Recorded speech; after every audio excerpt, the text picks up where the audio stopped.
لا بردوس.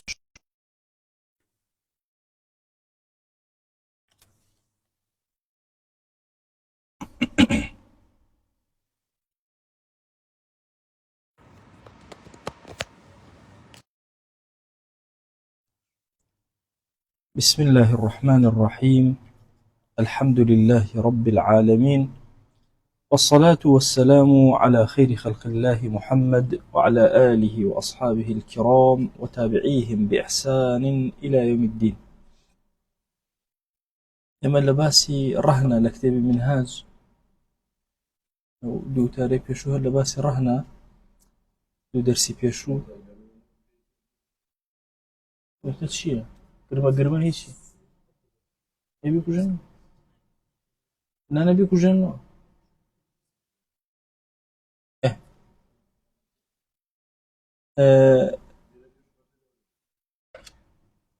لا بابتي الرهنة كاوت من رهن زمانة چۆن زمانە کەسێک قەینی قەرز بدا بە کەسێکی تر زمانێکی لێ وەرەگرێت لە پێناوی ئەوەی کە نەترسێت و قەرزەکەی بداتێ هەر ئەمەندێ.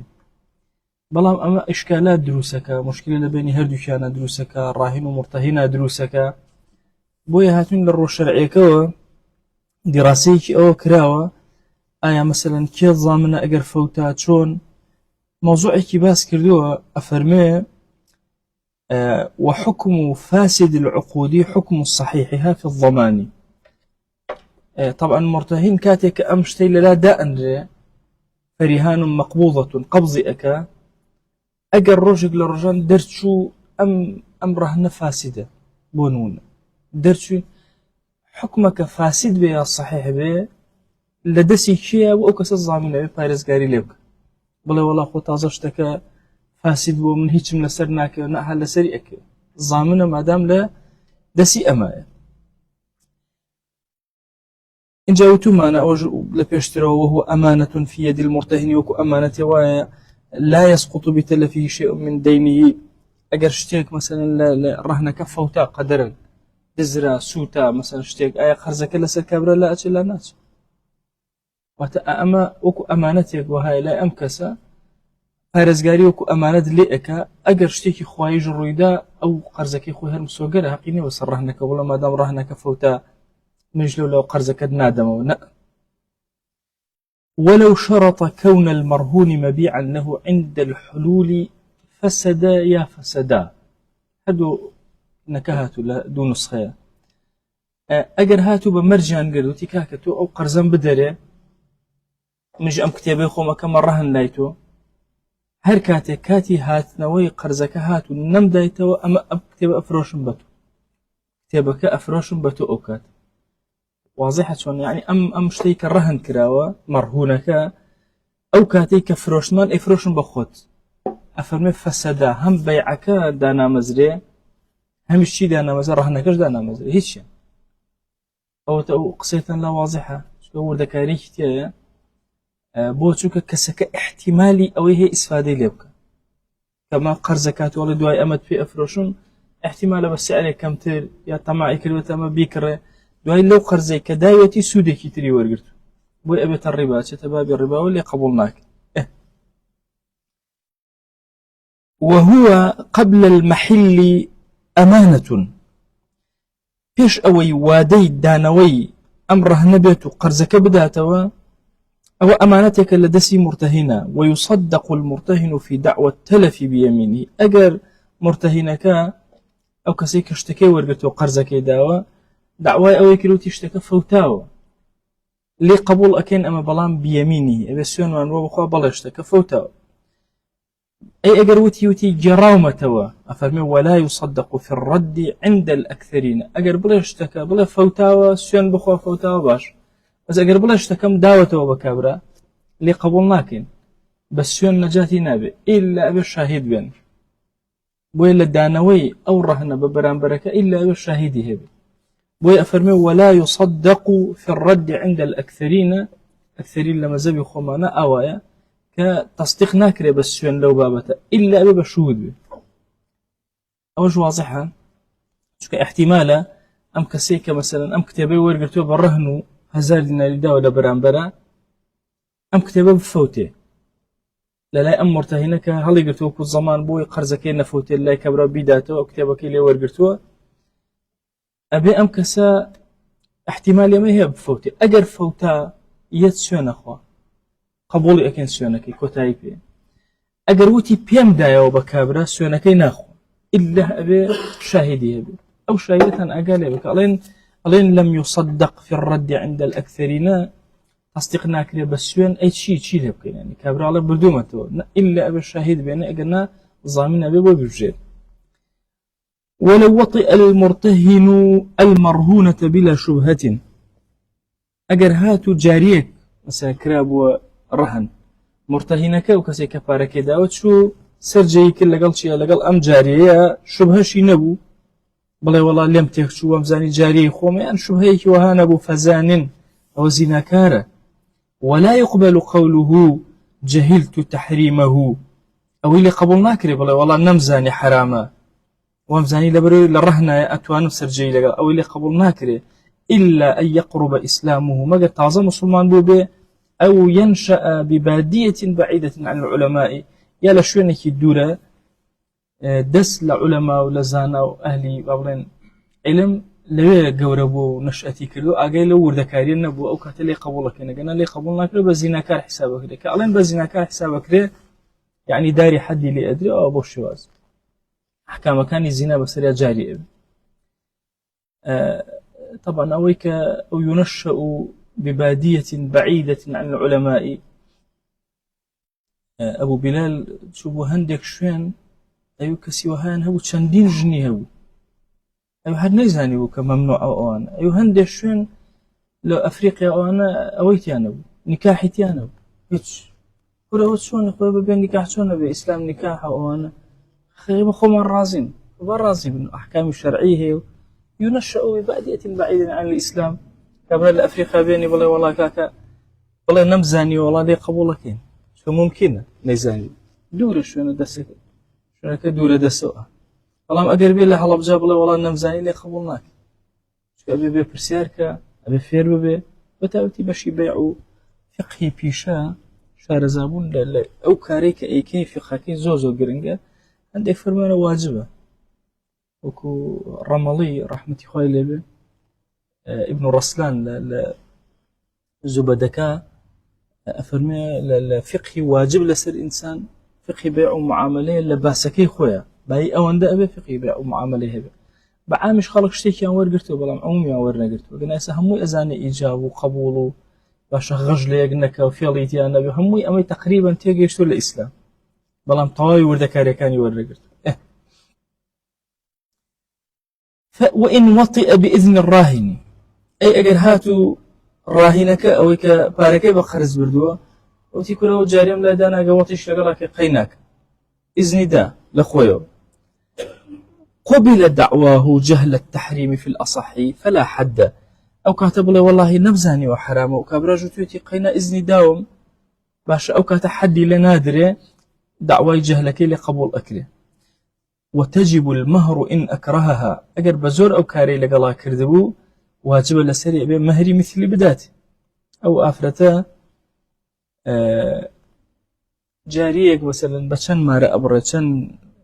أولا حقي مار برنكتي أو أندا ببار بدا لبرانبرا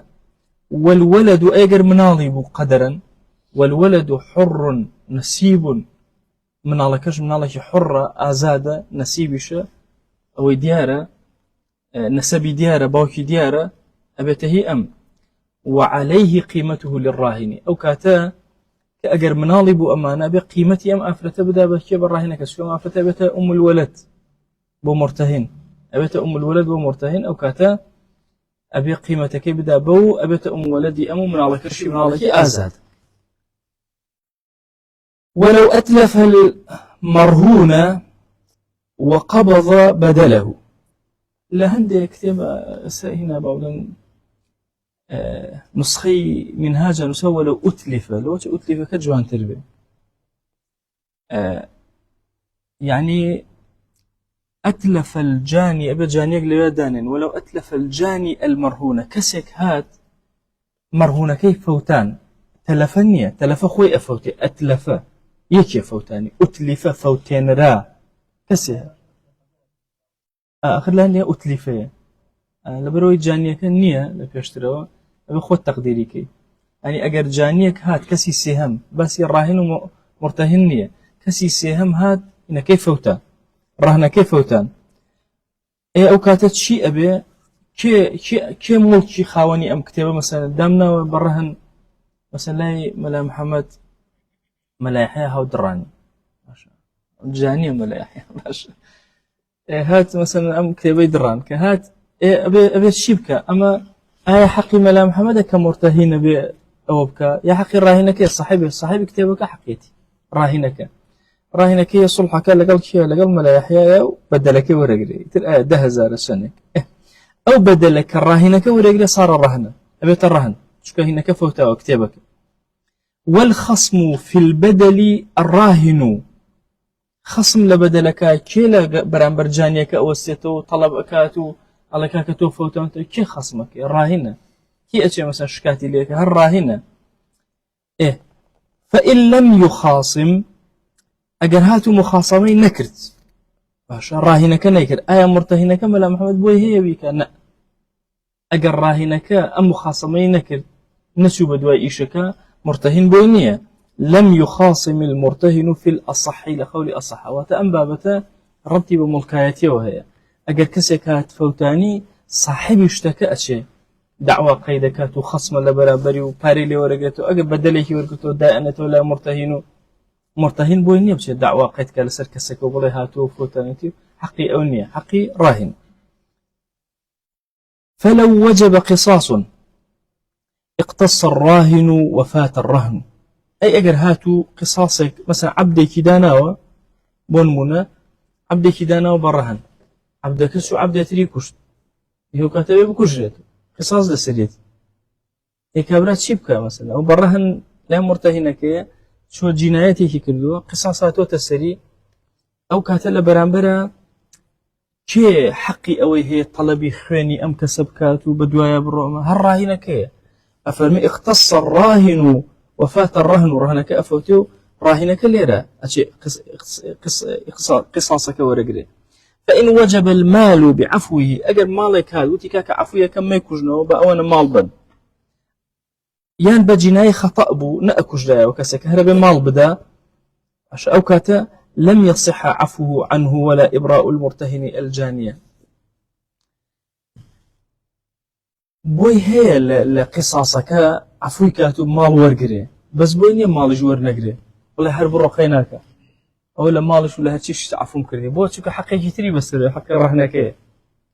هسه واضح شلون عبدك كردو ما نترهن عبدك شنو فريق اكوج عبد ترى اكوج ابي ام عبد بكوجته شيء ما في امي هي هاي قصاصات وتسري يعني بعكسه عبدك أكوجه أو عبدك مدانا وبرهن عبدي كتير هذا أمي كشت أبي أو بيت أوج عبد بيت عبد بحرنا كوجه أجت له ملاحظة أبي أوي يعني قاتل ومقتول عبد بن عبدك مدانا أم عبدم جنايتي نكردو عبدي كتير جاني هاتو أمامي كشتو رهنكي كشتو كرهنكي كشتو لبرامبرا أبي راهن داوي شيبكا داوي كشتنوي بكا أو أبي داوي بكا أكوجيته أجر هاتو عفوي كربا مال لم كاتا آية أتواني لمالكش ببوري نتوان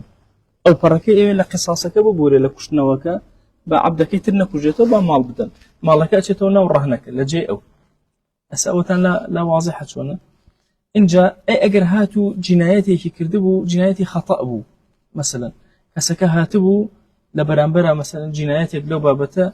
لسر أم كرابو بلان بغلطو نأكوش رايو أو كاتا مال ورقري لبرانبرا بويني عفوي بكا أي باشا مرتهن به لم يصح عفو عنه ناتوان الراهن لي خوش به ولا إبراء المرتهن الجانية وهروها مرتهن جناتوان بلا كاكا خيناك برو قردنا أزال هناتو أسأو واضحة شون سيدك أنا سيدك عبد جنايتك سيدك إذا يا لقرني عبدك أخوي أبي هەردوو ئینەکەمان هەیە جاری وا هەیە لە گردنی خۆی ئەبێ ئەو کاتە بە زەکات و ئەوانە کۆ ئەکاتەوە ئەیدا هەندێک جاریش ئەکەوێتە سەرچی سەر سەیدەکەی ئەو وردەکاری زۆر زۆرە لە کامیان ئەکەوێتە سەر سەیدەکەیان بەس چۆن مناڵەت جینایەتکە چۆن شێتێک جینایەتکە لەسەر گەورەکەی عینەن بە هەمان چەشن بابەتی عەبدیش ئەو هەیە بەڵام لە هەموو کاتەکانیشان نییە لەو ئەچێ مەسەلەن هیچ ڕەبتی بە سەیدەکەەوە نییە خۆی چوە جینایەتێکی خارجەی کردووە ئەو کاتە لە گردنی کێ لە گردنی با بڵێن ئەوەیە عەبدەکەی بەڵام مەسەل سەیدەکەی هانی داوە ئەوەی کردووە زیادە ڕەوی کردووە ئەکەوێتە سەر سەیدەکەی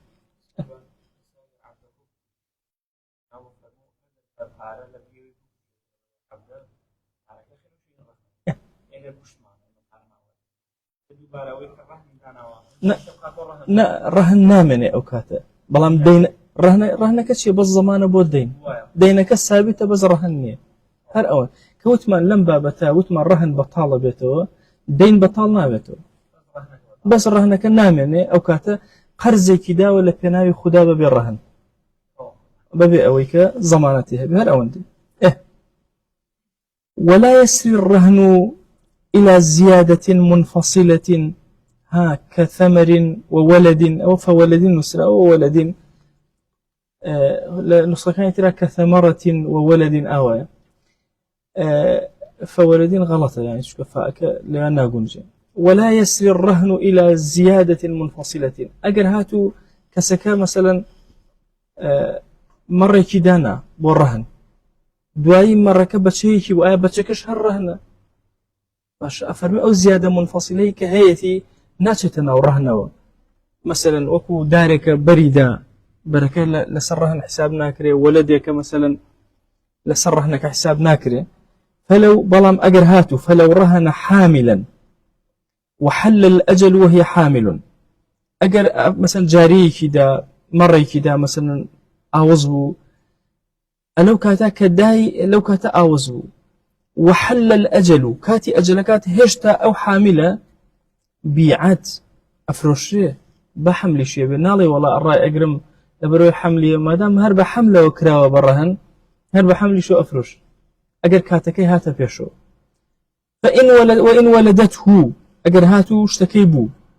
بيع معها في الأظهر اشتكى بتشوكا مثلا بتشيكا لقال هر أفروشي لقول أظهر وإن كانت لقال يا أفروشي بلام هي أونية واضحة سعري من علىك بابلن بتشكا جاء كينا ولو أو هي راهنك حقي وسر راهنك وني كان هاد دايك كي بلام دايك لقال بتشكا لي جيان أكيد ولا بر اسمي بتشكا أون لقول أظهر لو يتريشا طيبتنها أفروشي حقيني بسر بتشكا وإن كانت حاملا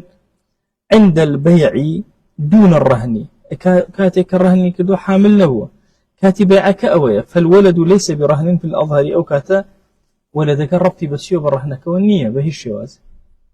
إسا واضح قسك يما أو اشتيك دائنين مثلا آية حاملة يا حاملني أجر حاملة لو كاتيك إيكم الرهن أو كاتشك أجلكي هاتو هشتار حاملة أو أفرش الطاو أجر هاتو من على كيبو أبرن بتشكي بو أم بتشيا لقلي أفرشتي أروى أيا للرهن خدي الرهن كحسابي ولا خدي الرهن كحسابني باء كاتشك كردوم بحمله وكل بس منفصلتي أصح أو كاتش شيء كم سعرك حسابك كم قدام أبو أجر هاتو لو كاتيك وكردوم برهن هيش حملي نبوة دواتر مثلا حملي هي أيا من شيء كم لم كاتا أيا أم بش حملك هي أيا برهن حسابك هيج ربطي حملك ونيتك أو كاتيك كردوم برهن حملي نبوة من أساسك حسابك أفرمي فالولد أو كاتا ليس برهن في الأظهر لا أظهره أو طو إن جاء أم جاراء جناية مرهون أم جاراء أم شتيك توكردو تبرهن أم جناية أكا بصر غيري خوي أو يبيشو مثلا عبدك كجرة أنا أبو أم جاراء أم أخلك كجرة أم عزتي خلق دا كراوة برهن عبدك بزيوك مشكلة دروسك الله جنى المرهون قدم المجني عليه على المرتهن مرهونك عبدك ككتوم برهن جارك ككتوم برهن جینایەتێکی کرد جینایەتەکە وەها بوو کە مەسەلەن ئەبێ خۆی بفرۆشێتەوە بە نمونە یان قساسی لێ وەربگرێتەوە یا هەر شتێک لە شێوازەکان ئایا حەقی مرتەهین لە پێشە یا حەقی مەجنی عەلەیهی حەقی مەجنی عەلەیهی لە پێشترە چکە ئێستا بۆ ئەم کەسە مەسەلەن عەبدێکە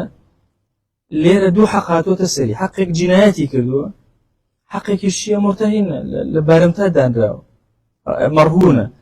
كاميان أخينا بيشوا مجني عليه أفرمي قدم المجني عليه يعني على المرتهن فإن اقتص أو بيع له أجر هاتو كجراوا مرهونك شو عبدك كشتو كشتيانوا يان فروشرا باشا بيع له لبناي مجني عليه كان فروشرا يان فروشرا بو كسيكوا مجني عليه كله درا لحقي نكي خويا نكيا بطل الرهن رهنك باطلة هل وشاوته إتر ما في مرتهنك بسره والنما أو واضحة شونا ما في مرتهنك أو كاتنما دينك هرما وثابتة بلام يكشد أكريب ودينك ملاحظة أو كان اشتكت شيء مرتهنك قرزكي مثلا دا وبو سيمان لما يجي كما أمر يدا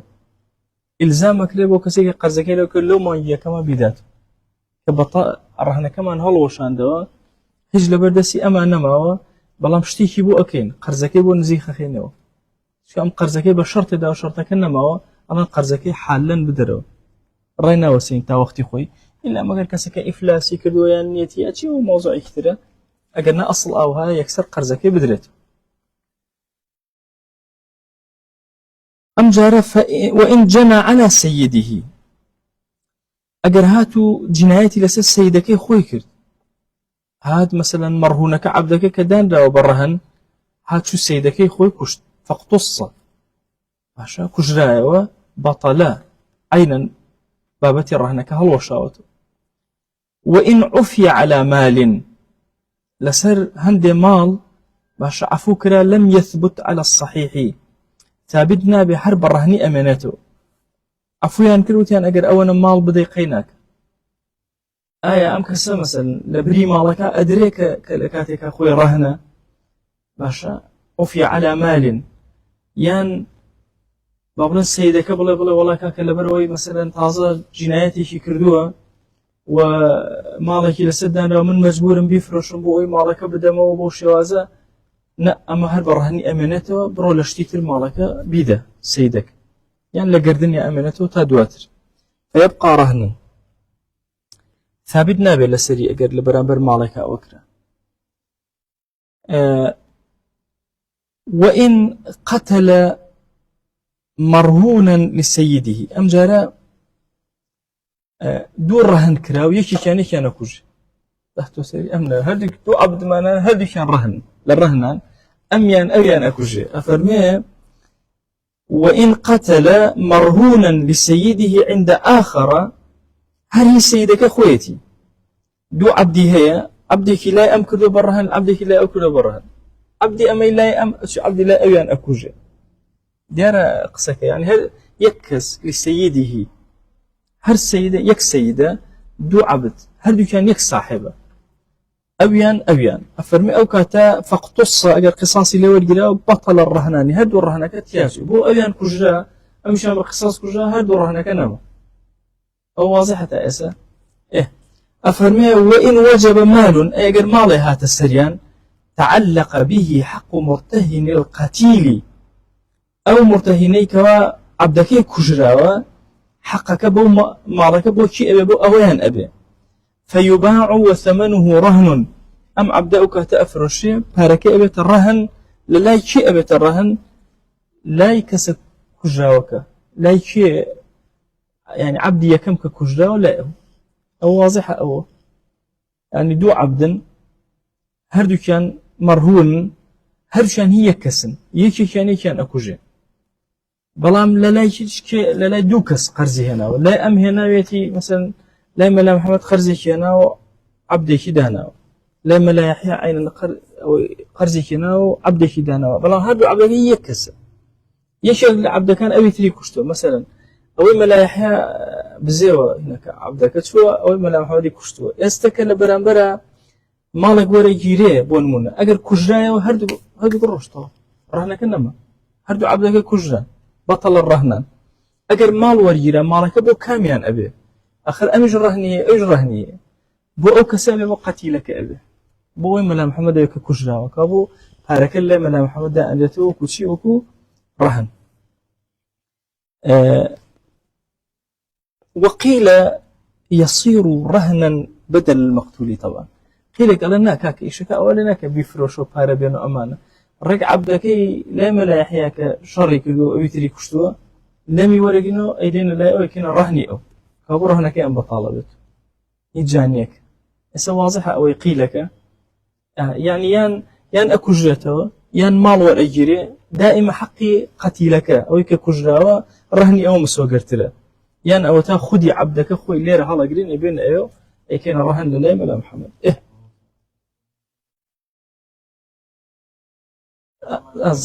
زمانك نامنه بلام إلزامي يكين بدينك بيداته أجر هيبه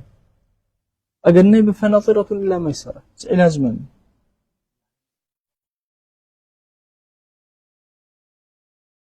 نهاية أو رهن بطالة أجر لحالتك كبراش تتريها ولا بري رهنك داينا هرب مثلا بوي الزم نا خدي رهنك هلا وشتو بلام تشيا أم تازه باري بردويتي قرزة إلزامي يكين أنا قرزة كي بدروا أجر نيبو أو كاتهيج فنظرة إلى ميسرة أبو تشكام بيا زماني كيدانا وزمانك فوتا بلام أصلي دينك هرماو مرجنية تشكام لو بابتا أجر مثلا أجر زاني ما اشتيتري هي يعني كبر قناعتي كروتيكا كلبري أو فلانشتم لا برهن دانت شون ركض كيشماني بس أو رهني نما وي قرز ورهن تنها يكشته قرز إنسان لبرخاتي خوا داويتي وتوص سيقي برامبركه هي رهن فائدة كي بس أمن دي زمانك ورقرتو قرزكي نافوتي أجر أم بياوش إفلاسي كرد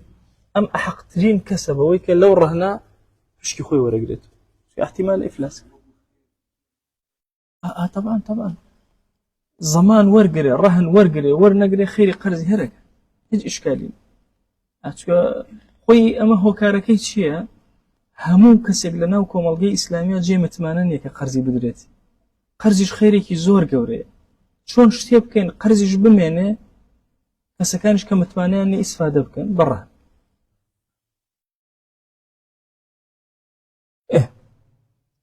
أم جارة فإن كان مرهونين عند شخص بدين واحد دو عبدي هنا هردو عبدك كبد الرهن دائما لا محمد بيقرز وتي أجر بيتو بابلن هزار دينار بيتي أو دو عبد برهن دائما باشا أو كاتم سيشي كان هاد أو ترياني كرش نقصت الوثيقة هرهمي هلا وشتو إشك باشا أو وثيقة كلبينا كراوة بوي أمدو عبد كراوة رهن بوأوة يشي كان كشتو هردو كيالا وشتو كتايب إثر أوكات أوان اختصاصي لورجيري آية باري لورجيري أصلي كدوشتا داني كان فوتاوة كأنما أبي تريجني أوكات عينا أم كسمسا جانية نابته والرهن تمام كتايب آية ركا كونه آية باركي أداته آية شون بطل الرهن نقصت الوثيقة يعني بطل الرهن أي أقرب طبعا أو هردو عبدك بو يقرز دراوة أم جارة أو بدينين جارية كم شوت لا من محمد وتوتي هزار ناربرة وعبد الرهن جاري دوم شوتي هزار ناربرة باشا أو عبدتر دو عبدك شون يكيان كرشت يكيان كرشت وفي نقل الوثيقة غرض نقلت أفرمي أجر هاتو سوديكي أجان براهنك أويك إما طبعا هل أو شنينو أنا أم جاري دو قرزة أتوا بلام شخصك يكسب بلام دو قرزة جاري وريقول له أيضا أحكامي أويتر أتوين جايبوزي كان أجر فائديك براهنه أجر فائدي براهنه شو قالوا يا سيدي مصلحة الراهنة كأنك مرتهن نبي مرتهن إسفادة بك سيرة كان مثلا أجر بين أم عبدان بخينه وجي عبدك يتربلين كاكا أو لبري هردو قرزك بابي برهن قيمك نقلي أكين مشكلة مانية وثيقك لو نقلك بو أويتر كيشمان هر شون بحالي أكين يعني شون استفادة اللي راهني تيابي أو جابجي أكين لبرو دو قرزي ورقرتو بلام هادو قرزك ليك شخصة ودو عبدكش هي كسا أبو شوازة ما مالي لقلاك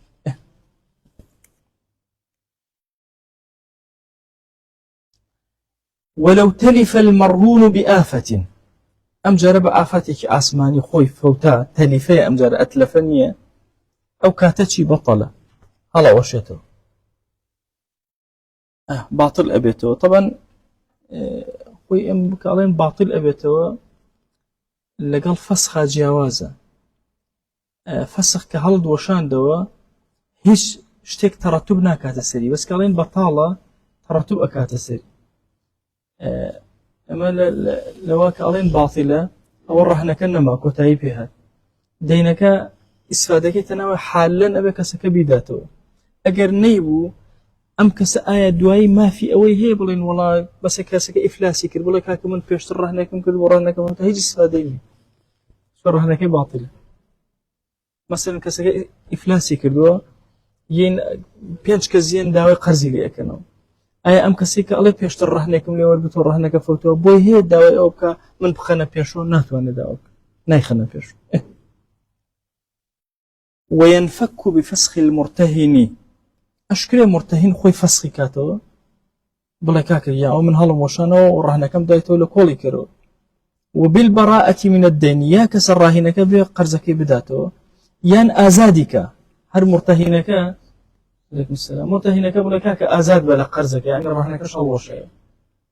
وبالبراءة من الدين طبعا يعني وينفك بالبراءة يتل براءتك أقل مرتهنك بلا عفوبة يا لو يتلو برهن دينك بينته هر أين شوازة هل أوشته فإن بقي شيء منه لن ينفك شيء من الرهن أي أجر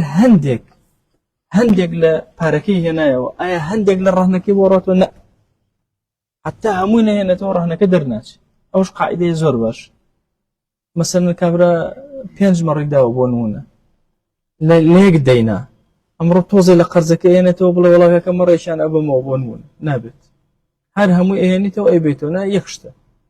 يعني بلا مثلا والله نيوي أفروش ما دام من نيوي قرزك مداوته نيوي أو رهن أفروش بوينيه إلا أبي همو قرزك بداته إن شاء واتا رهن بشك ناكري ولو رهن نصف عبد بدين ونصفه أخرى فبرئ من أحدهما ونصفه بآخر أجل كسك هذا يك عبد هنا جارية كمتكاك أم عبدا نيوي رهن لايتو هزادنا رنبري هل أو عبدا وتكاك نيوكي تريش بقى كم الرهن هزاري ترنبري فبرئ من أحدهما دوي هزادنا ربردوا بوكسكا إن فك خصته شككي لي أبته كأنما دوداني جوازا نيوكي أبته أو للرهن درجة ولو رهناه فبرئ أحدهما أجر هاتو دو كسبك ويك عبدان كذا الرهن يكي كان شو قرزكي دايو منو من محمد ماشي لا ملا يحيى كاكا يكي هزان ما برئ أم عبدا كينا رهنيتو يكي منو قرز مقول كان أو قرزي كله هردوك فيكوا أفرمي أجر هاتو فبرئ أحدهما يكي كان بشكي خوي قرزكي خوي ملا محمد شو دايون فك نصيبه إن فك نصيبك خوي بس أون ده لأبته أو تحكم بسر أو خوي أكابن سود منه ونا يعني مرجني عبد باخك من هيكين الرهن خانوك من هيكين الرهن هرشتك بنيوي كاتك ونجاتي بو أو بشي خوي دايون نيوي للرهن درجة نيوي أمانته للرهن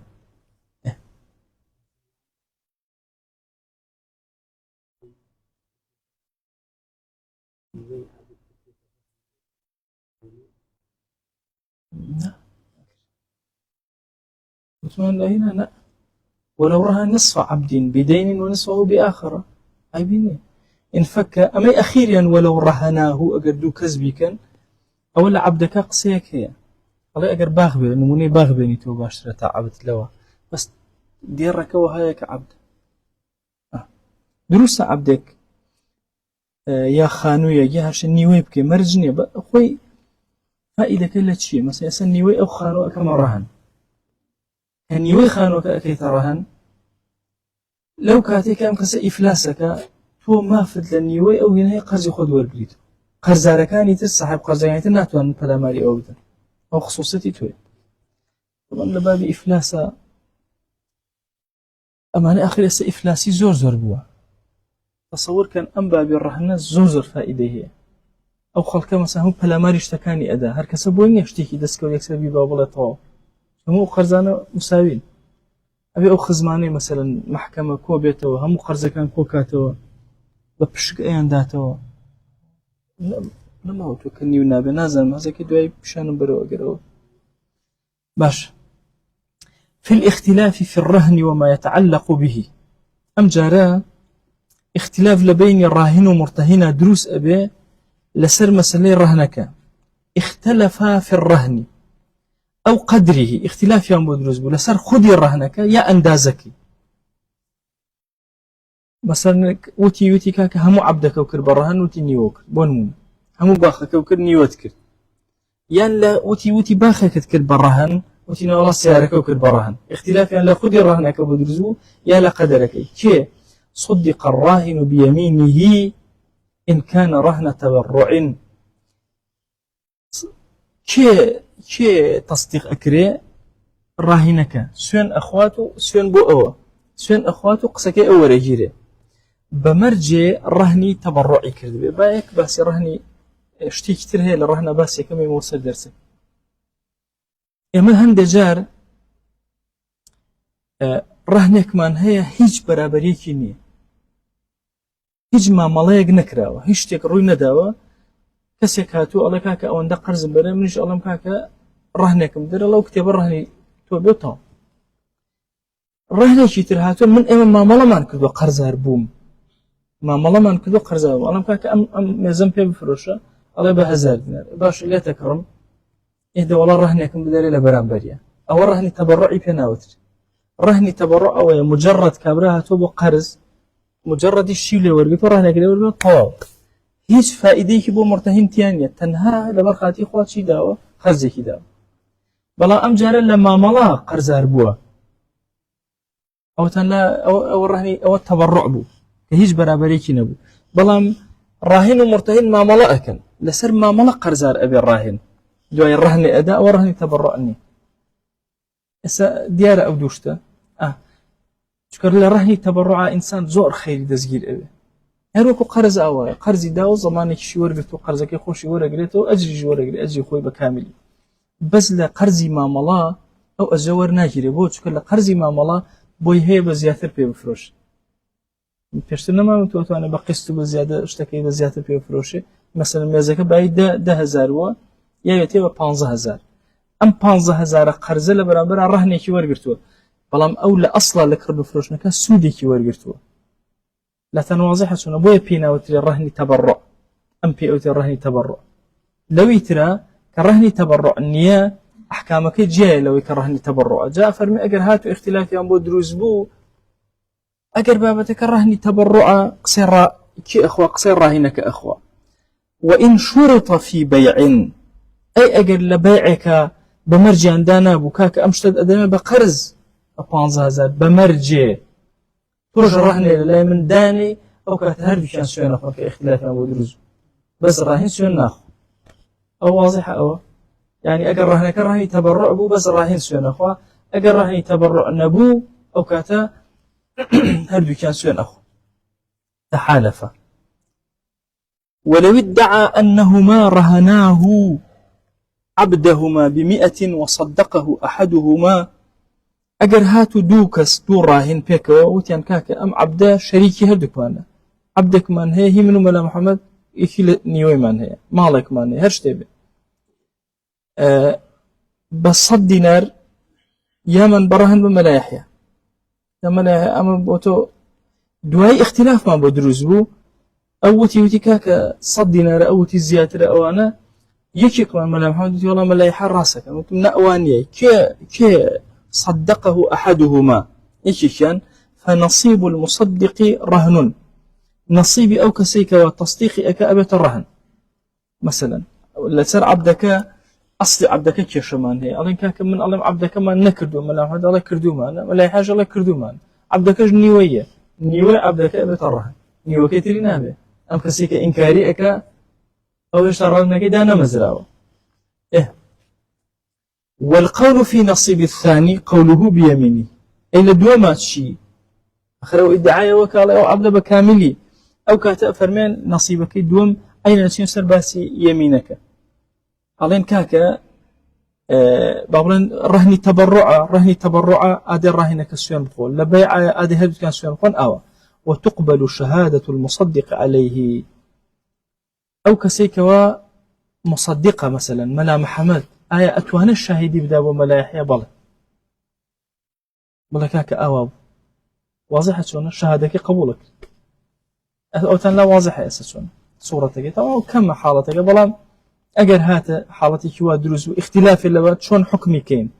كما هم باب حكم إسلامية شون أو حكم إسلامية أكي أبو شواز أفرمي ولي اختلف في قبضه أم جاران لقبضك اختلاف ما مدروس بو آية ولي قرتوا يا ولي نقرتوا فإن كان في يد الراهن أو في يد المرتهن قبضك مثلا آية رهنك يا لا مرتهنك ولي قرتوا فرهان مقبوضة يا هشتا لا راهنك وقال الراهن ها غصبته راهنك وتي كاكا ومرتهنك وتي تو غصب كردو لد بزول لد بردوم صدق بيمينه على دسي تو يا نبوة هشتا لدسي من أبوه بردوته ويأمل بيشتل لباسك وتمان أبي الراهن بابلين رهنك تسليمك حتى أويت القبضينك دانا مزر هر دانا مزر رهنك عليك قبض مكردوه دا مزر ورهنك راهنك شو الله ولا يشتى قبضينك بزور بردي من إذن الندى واضحة سونا أو كانت كي سوين أخوة راهنك سوين لسر أخو وكذا إن قال أقبضته عن جهة أخرى في الأصح لدسي مرتهنك الله كاك من الراس قبضت كردو بس بو أود قبض لكردو بشتيتر بأمانة دواري قرلم غصب شو نكردو بس بأمانة يا بكري وتأوم بدري يشتها بطاوية السيم نكردو بيت الرهن هر قصي كي ورقيري قصي راهنك ورقيري صدق بيمينه أو ديار أو عن جهة أخرى وكذا إن قال أجر هاتو راهنك وتي أقبضته باش عن جهة أخرى في الأصح لجهة التروى قبض بكردوة مثلا بكرية بأمانة بشتك مثلا مرتهنة كوتي أو كاتا إما شي قصي هركي ورقين قصي راهنة ورقين صدق بيمين شبالي غصب كرد شبالي مثلا بلا كاكا أو مثلا أسأل يدي الراهنة كايا يان مثلا قبض بكردوة ورم قرتوها بشي ورم قرتوها بأمانة ورم قرتوها يا بشي بكري ورم قرتوها بهرش تقلوش تانا اما لي قبولك يوم كشمانا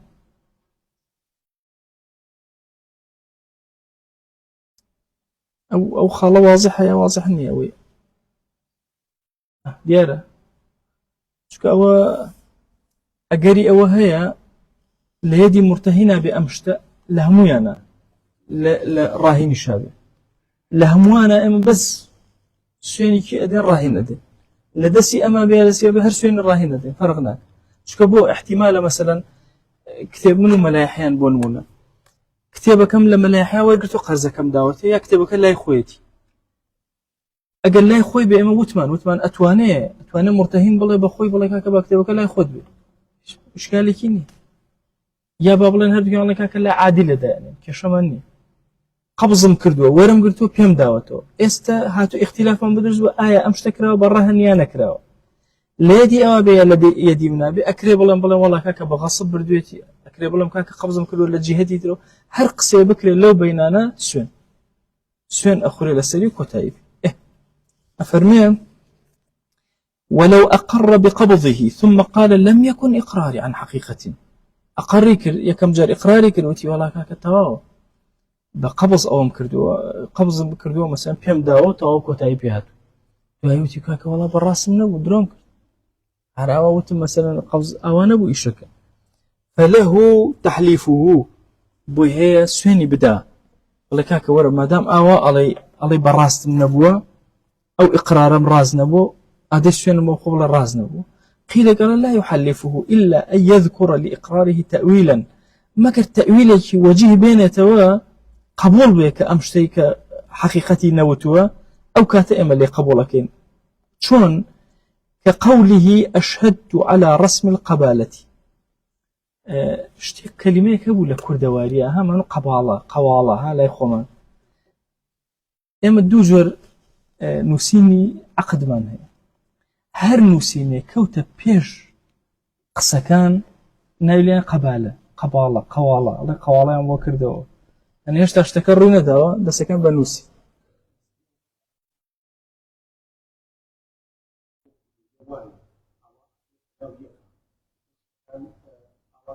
لا أصلا أونية لا قبالة خومانية لا قبالة عربية يعني لا بيش قبل لا بيش أوي عقد اسبون من أما ناس سارية بكرين عقد كانوا سينو دويا كاكا وسام في فلوسي بوندا أو بكرين بوندا إنشاء واضحة شونا يان قصة كان ما نكردو دويا عقد كمان سيو بيناتي قبالة بس شيء أوتري لا بيش تراكراو ليرا شأم اختلاف يان بو دروز بوا باش الله كاكا والله اشتكم لسر راسي نبو يعني حقيقة نبو إيك حقيقة نبو شون كحقيقة نبو ما قد دليلك مبينته دليلك الشيء الله بابا أو شاهدي كدام أو باسي قبالك أبو باسي حقيقتي اشتكى نبو واضحة شون أو كاتلي قبول أكيم شكا وقبلي قرينيك من هي جاء فرمشي إلا أن يذكر لإقراره تأويلا بين ذلك قولي أشهدت على رسم القبالة شاهدين ما وتم كاك أمر رسمه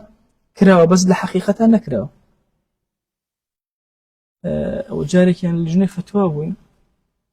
طبعا أبي خلع ما نكر وجنو بيابك اشتكان ما نوسي دوي خلع كمان نكردو بس نوسي بالرشد نوزاش نكردو يعني مدتي هاتنوتي باش ما وصل كتابا نسراوة بياوك واروي كردي آفتك أخوي من روما نكردي يكتب وشون نتاكردي هم ما كرد أو قبالك أو ماشا نوسي وشمان هموشي إمزاي كردو يشكج نكرابو عملي هجنبو كابو ناخوا ببشي نوسر جا صلحكش هلو شابو هاتي نوسفر لا والله دسمان بيكردو ورا كاكا عرسوني وصلح ما كردنو أم ورقية كرة نشت الدروت ما بس الدرو أبروش ما أنا بدوعي أما قباليك كراوة بلام إيشكنا كراوة أم حالة الزول اعتيادية دروس بي لفقه إسلامي قبالك دروس بي وبيعكش دروس نام بويا آية أو ورقة وشتانيك استهيان آية أو ورقانا هرهموي إما بهين حسابكين إلا أبي الشاهدة كان بين بحيي بلن أو ورقة لو ورقة طواوة إنجا قبول أجا مجرد ورقة قبولناك وي أوانيك قبالي كونيان هي نفركان نماون آية أو ورقيان أخوات وكو أو الشاهدة كان حضور يعني وكو ناخو إلا ما قد جهتك الرسمي التحققي تياكد مثلا أمير خليفة يشتي موريكي لدابة قبول بكينا قلنا قبولناك أيش أو موري خليفة يا أو نابل لقبالة بدريها تاوكو عمليك أكر إنت ختم لأخيرة وي أبي ملاحظة أو قالبكين أمش ممكنة كابرا على الشاهد ما والله قبالة قبلا دو عملين ما نكردو يا وجهك ممكنة وجهها سكين لي ورقين أو تأويلي لقبول أكينو كيشين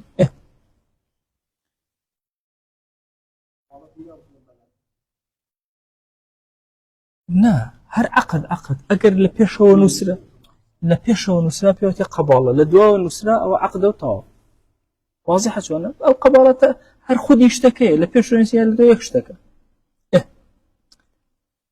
ولو قال أحدهما جنى المرهون وأنكر الآخر إيش كانوتي كاك أم مرهون كل جناياتي كردوا شو دستي فلانيش كانوا أو يثلو تشتيوانية صدق المنكر بيمينه منكرك تصديق أكري كاميان إنكاري أكاك على النية نيكردوا سوين بخواك نيكردوا طاو كشينام ولو قال الراهن جنى قبل القبض راهن كوتي كاك راس الجناياتي كردوا بس بيجوا يتوى قبضي كيتو أمانة أو كاتا كردويتي فالأظهر تصديق المرتهن بيمينه في إنكاره أجر مرتهنك جوتنا والله بعد القبض كردي أو كاتا مرتهنك سوين أخوات لو إنكارك كردويتي سوينك أو أدري مرتهن أدري والأصح إذا حلف المرتهن ماشا أجر هاتو مرتهنك سوين إخوات غرم الراهن للمجني عليه أو كاتا الراهنك أبي شبكة أبي مجني عليه بون منا مثلا عبدك وان كنت رهن شو جوي كسي بريوه بنمونه دسي كسي كشكاندو مرتهنك الله كاك كردي راهنك الله نيكرد راهنك سوين بخاك أمن بوته كشك حلب أجر هاتو كشين لسربو كي كردي أوتي قبل القبض أوتي بعد القبض مهم مرتهن أجر هاتو سوين يخور يكسر ثابتي شيء أبي ثابت أو كسك دسي شكاوة الله أو تو تو أبي باري أو دس شكاوة بدي جوي بريوه مثلا أبي باري جوي برانك بدي وهكذا يعني لا أجر هنا كي جناياتك مثلا نية السري أو يقبل جوي أبرينه واضحة يعني قصاصي كان لي أو نكر هاتن لبرامبر صلح ينكر بارك أبي كي بدا أبي راهن بدا وقرامك وأنه يغرم الأقل من قيمة العبد وأرش الجناية جاءت شنك أداة أم خالص ورقرن قال عبدا عبد لو جنايتانك أيك أخيرك سعري خويتي جنايتك أخيرك سعري خويتي أو خالتان زور أقال عبدكم هي باي 10,000 فنكيو فنكي باي 20,000 هر 10,000 در يخوي باي 10,000 شو وتشي لكم لو زيادة واضح شلون أجر كم تربو كما كحسابك إن لدك أجر زيادة وده طاو لده تجاوزناك على سيري شيء أكين أما سيري قيمتك أكين لقال أرشكا باي شنا لقال قيمة كاميان كم تربو أوان أدين أرشكا كم تربو أرشكا أدين قيمتي أم كم تربو قيمتي أم زرك حسابك يعني مثلا بون منا باي 5,000 پنیا و خوی باي 5,000 أدين باي 20,000 پنیا و خوی باي 10,000 أدين واضح شلون أفرمي إذا حلف طبعا وإذا حلف يعني مرتهن فلمن راهن للمجيء وأنه يغرم الأقل من قيمة العبد وأرش الجناية وأنه لو نكل المرتهن باش أقولت يعني كاك مرتهن ورث وسفين بخول سر أو كأم جنايتي كروت والله برامج سفين ناخو نكله فشمان بقول سفينك ردت اليمين على المجني عليه أو كتمجني عليه أو كسيك دسي شكاوة باشا أو كسيك مثلا جوي براوة أو يسفين أخوة نايب الراهن إسلاتا واضح وشون أم حالة السيكسيتيا يا شواريتيا عبدك جانيتيا مجني عليه كتيا راهن ومرتهن اشتيا كيش لو بين راهن ومرتهن أدرس به مرتهن والله سفين ناخم راهن سفين أخوانا مجني عليه أو كسيك ظلمك لك يسوون أخو حقك يخل ورقرته لا على الراهن أو ردت اليمين على المجني عليه لا على الراهن وإذا حلف بيع في الجناية أجر هاتو سوين خوارد باشا مجني عليه كما مثلا هات سوين خوارد بيع في الجناية أفرش لحقي أو جنايته وبارك أدريته طو يعني خوي أدري لحقيا بهر شوازي مهم بيع في الجناية أفرش لبناء أو جنايته وبارك يبدأ مرجع يا خوانك أيدا أفرش أدري ولو أذن في بيع أو طو أو ديار أو تأبي يتر لو أشي مثلا حقك كم تربي كبرى بلا أيدم لو أشي زيادة تربي بلا مخابرة بيم نادري خوي أفرش بارك أذن بكبرى طو كتايب أم جارا موضوع ترى